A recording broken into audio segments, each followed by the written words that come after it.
Yo guys, how's it going? It's your boy, the Geeky Gangster here, coming at you guys today with another video. And in today's video, we are going to be reviewing the game that just dropped on Xbox Game Pass, Road 96.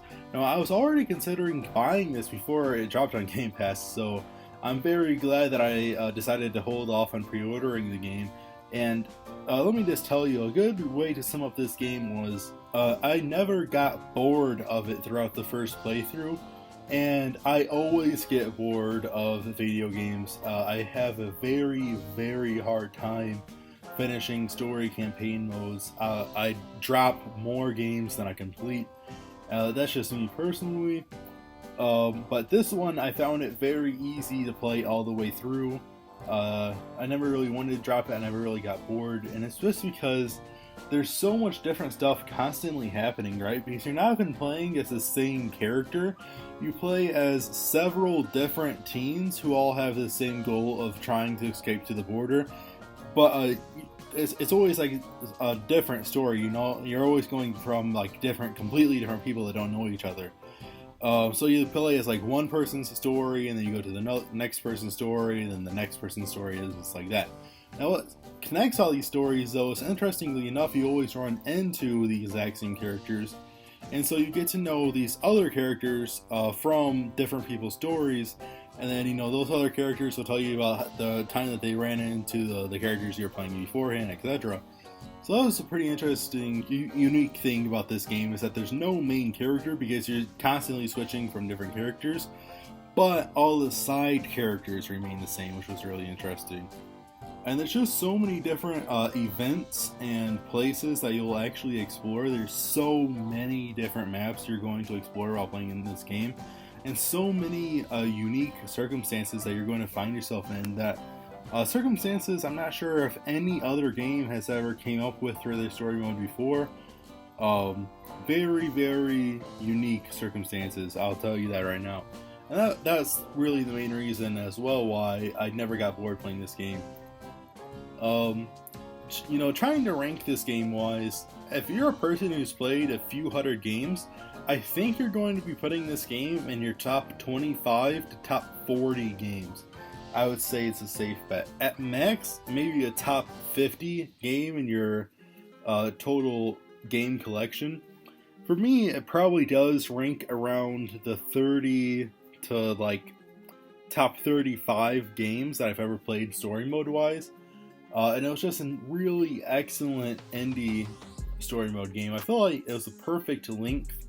It takes maybe like about 6 to 10 hours to complete the first playthrough, but the thing is there's different playthroughs you can play as. After you complete the first like full playthrough, you can go back, and there's basically 3 different stories for each chapter you can play, so you can play like tons of completely different playthroughs each time. Probably you would probably want to go back and at least do a second playthrough, so you'll get a good 20 hours off this game, and the game costs $19.99 if you're not buying it on Game Pass.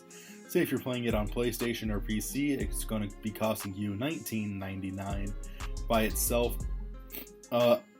I would say if you're an avid gamer and you have a large gaming collection, it's definitely worth the $19.99. If you only have a few games in your gaming collection, I'm not sure if adding this one would be worth it before you get some other ones. Other titles, larger titles, just your massive AAA titles that you're missing out on if you only have a few games. You probably know what games those are better than I do. Like I said, it's in the top 35 in my game collection, and I've played like 600 to 700 games, so that's where I'm at with this game. And so if you don't have all of those games, this might not be the one to buy until you have your top 35 worked out. You know what I'm saying? If that makes any sense at all to you guys. This game also had some of the best character relationships. I know, like, it seems so confusing character-wise because you don't really play as any specific character. You sort of just play as random people throughout the game.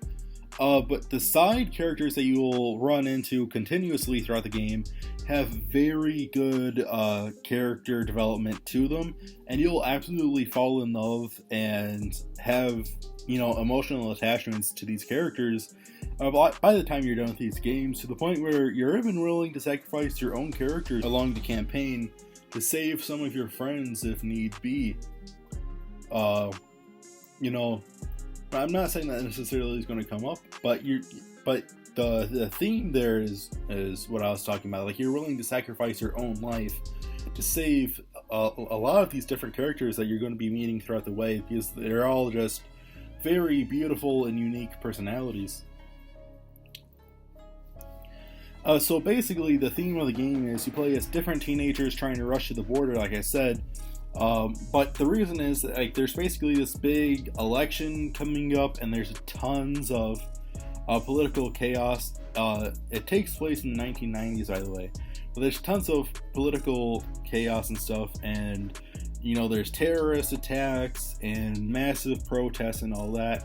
So a lot of younger people are trying to flee the country, which has actually become illegal because you're currently living under like a fascist dictator, but you're trying to get like this liberal woman elected. So it's very hard because like the fascist dictator's obviously trying to rig the election. So you'll see polls in the early on that he's up like 75 to 20 or something ridiculous like that.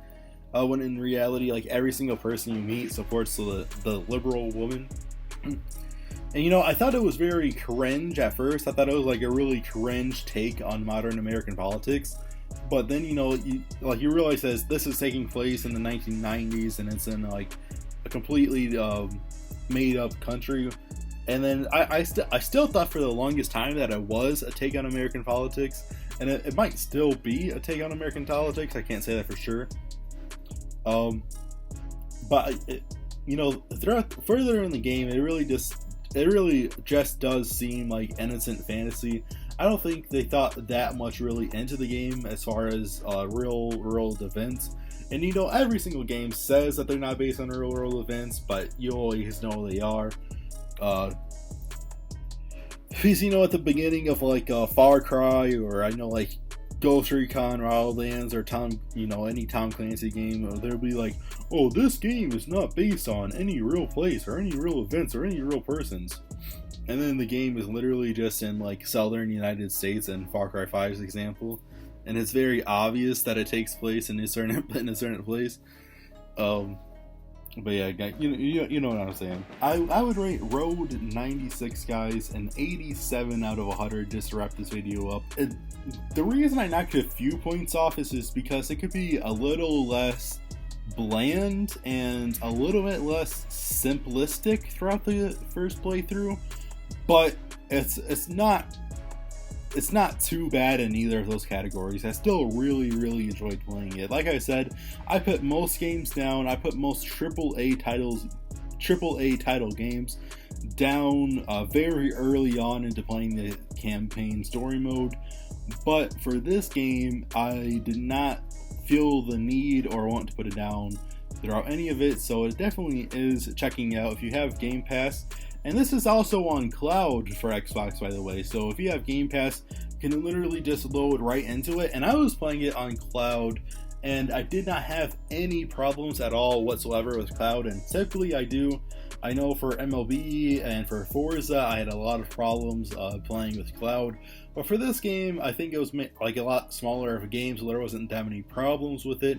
And so I would beg you, if you have Xbox, just to load it up on cloud and play through it, because it's really worth it.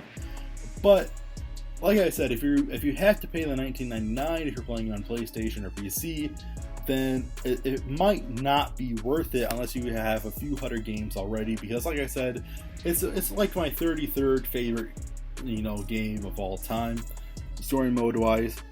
I think that about sums it up, guys. If you enjoyed this review, please hit the like button. Make sure to subscribe. I'm trying to hit 100 subscribers, and I'll see you guys in the next one. Peace.